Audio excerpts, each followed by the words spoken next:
Hi, how are you? Good, thank you. How are you? Not too bad, thank you. Um, I Yeah, like perfect.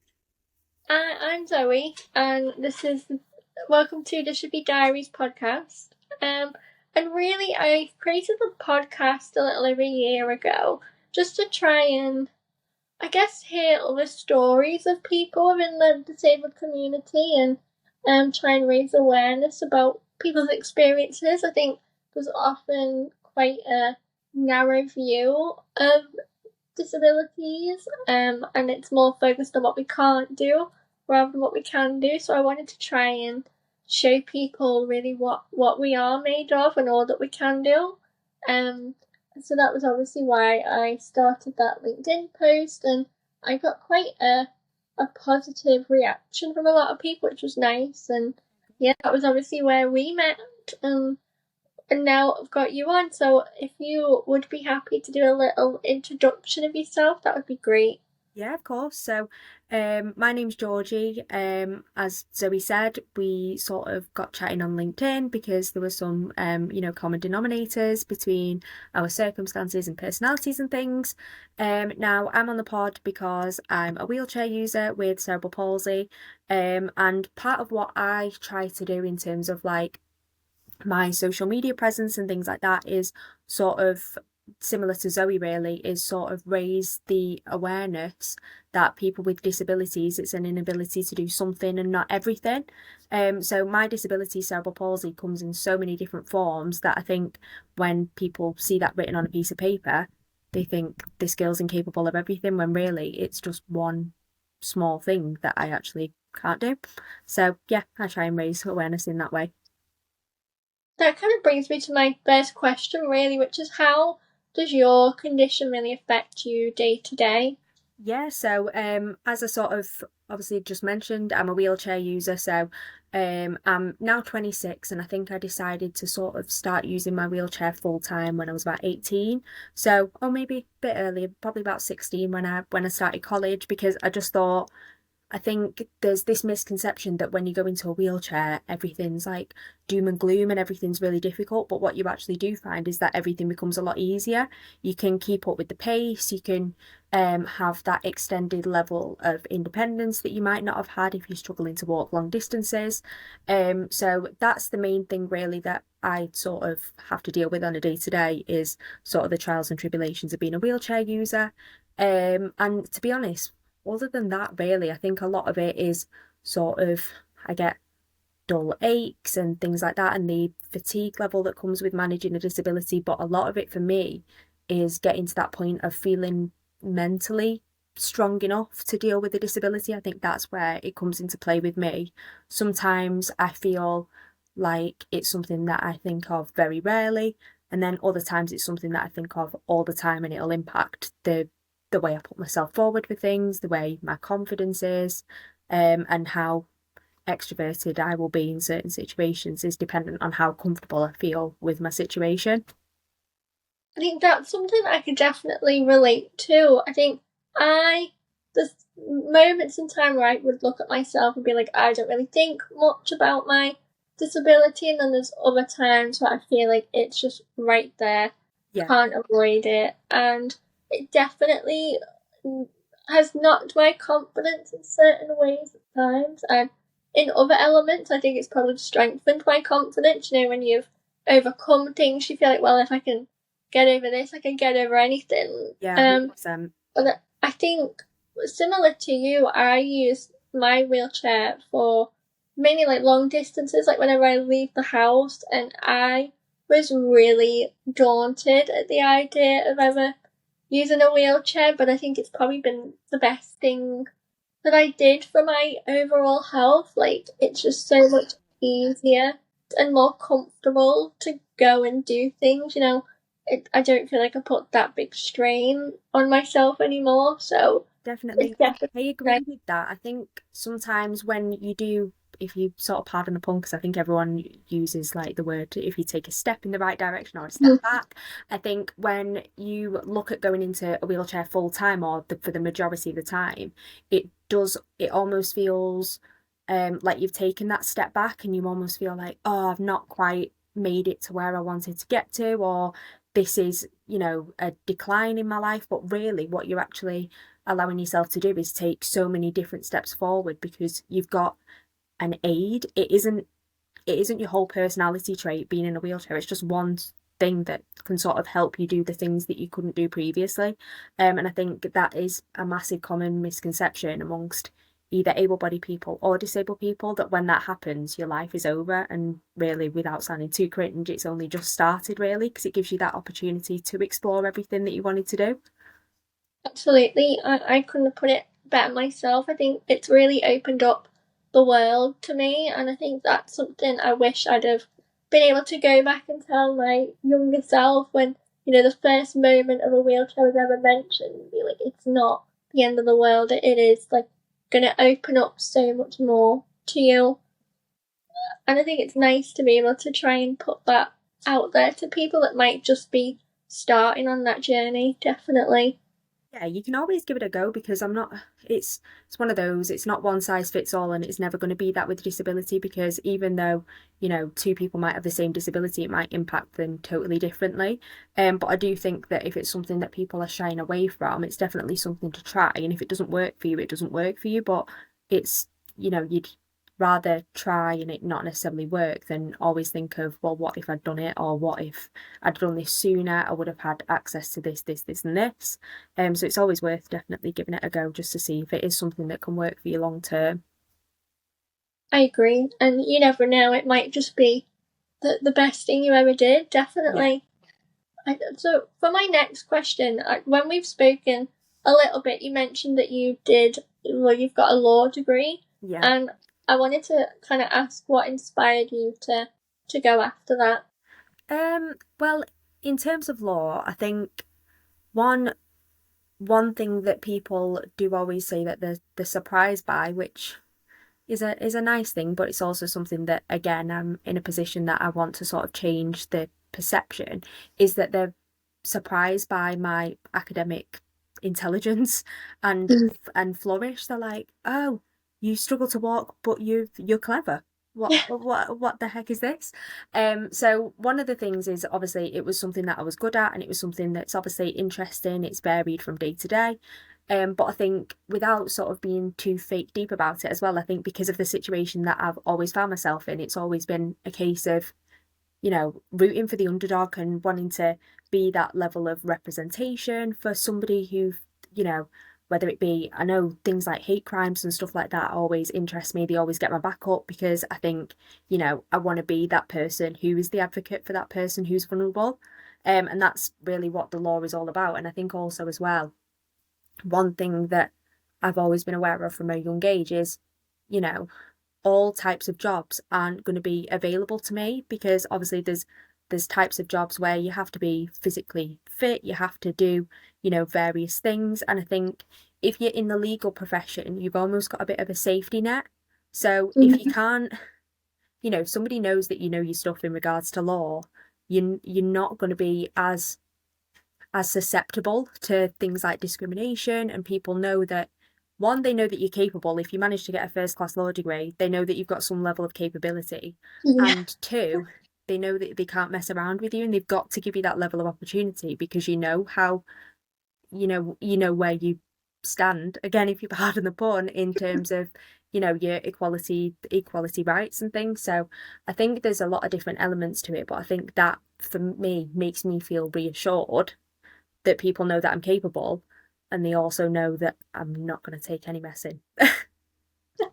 I do think that is such a common misconception. I think people do often look at disabled people and instantly kind of write them off or really underestimate them. And I found that I have always maybe over pushed myself, because I feel like I have to prove Yeah, myself a lot. And yeah, I think that can sometimes be a bit of a hard cycle, because then you can overdo it. Like, yeah, I'm rubbish you're at always paper myself. overcompensating, aren't you? When you sort of you, it's that saying of burning the candle at both ends. It's like, because I don't feel like I'm good enough in a physical capacity, I've got to extremely double down on the academia to show that, yeah, this part of me might not be up to the standards that everyone expects, but in this department, I can make up for it loads. Because I think definitely as well, I think when people with disabilities are going through the process of looking for employment or applying for different things,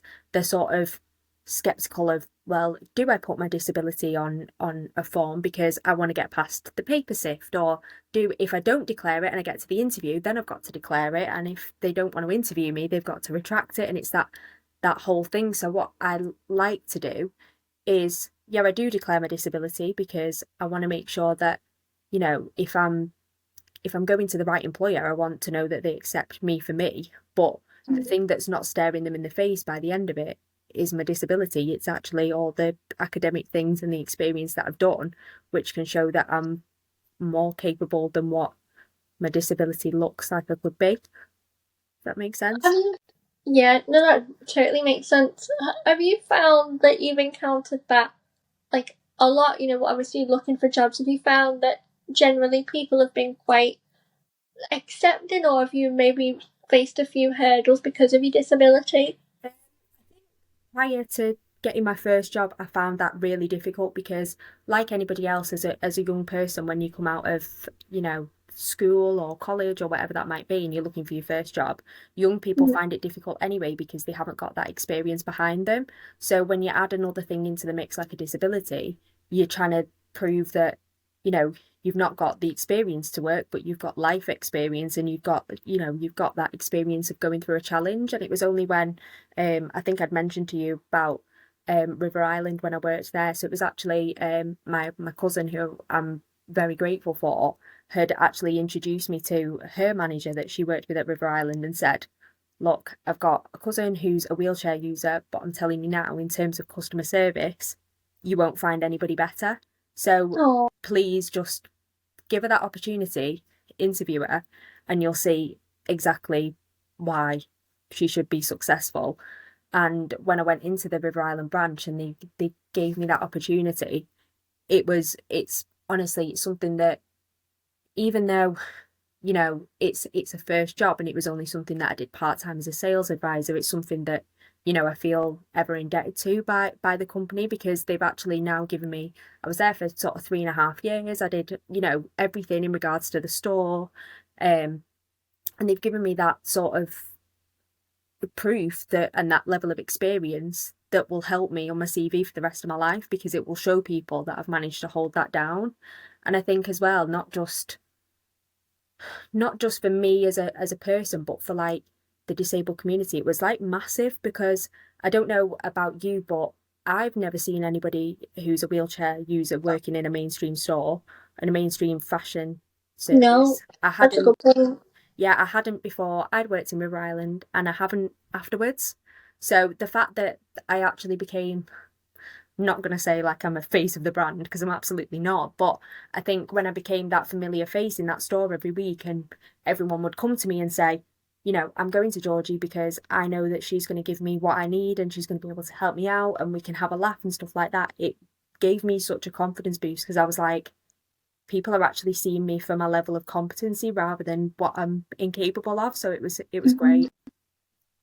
I think that's definitely something that really builds your confidence as, some as a disabled person. Like when you get that first job, or even just those experiences of being out there in, the real like adult world, and being treated as a person, not just seen as your mobility aid or your condition or your difficulties. And I think over the years, because I worked in the NHS for a few years, so I've had a few jobs, and I'm now on my fourth job since leaving uni. And every year, like, just being out there and meeting new people and being seen as a person, I think has really been what has built my confidence up, and to be out there and not feel like I need to like shrink myself or not take up much space. It was sort of going back to what you were saying previously about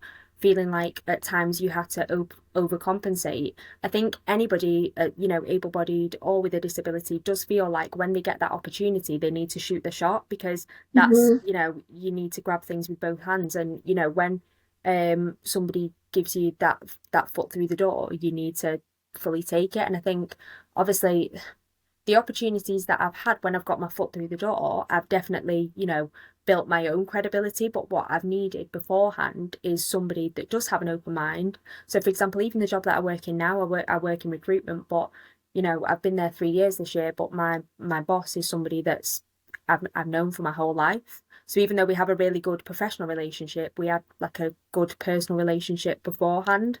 And I think when you find like-minded people and people that want to, sort of raise your skills rather than, sort of get you in to fill a diversity quota, it's great. And I think one of the things that I really like about the business that I work in is it's a female dominated business, so that everyone Mhm. that works there is female. And what they say is, you know, we want to really bring in the idea that we want women to have a seat at the table, but also we want to make sure that that table is accessible. And I'm Mhm. like, I absolutely love that, because I just think, you know, a business is much more than what people see from the outside. And I think having those values and things like that is something that can really raise your confidence day to day, because you're in somewhere that's, disability confident and equality confident, and you're with people who are willing to look and change things and move and adapt with the times and the way that things are going. So I think, yeah, it's just about having those people that are actually decent people and can actually look at people as people rather than employees or numbers or Mhm. bums on seats. I agree. I think that is something I have found in my job. Like, it makes all the difference just to be with people that are understanding and decent people and want to give you the right support and tools to get the best out of you. It makes all the difference. I think we've kind of covered quite a lot of my questions a bit in our discussion, so I'll lead on to probably my question that I ask every guest that comes on, which is, for people that are listening to this episode, like, what would you like them to know, either take away from this podcast, or what would you like for them to know about what it's like being, navigating the world that we live in with a disability?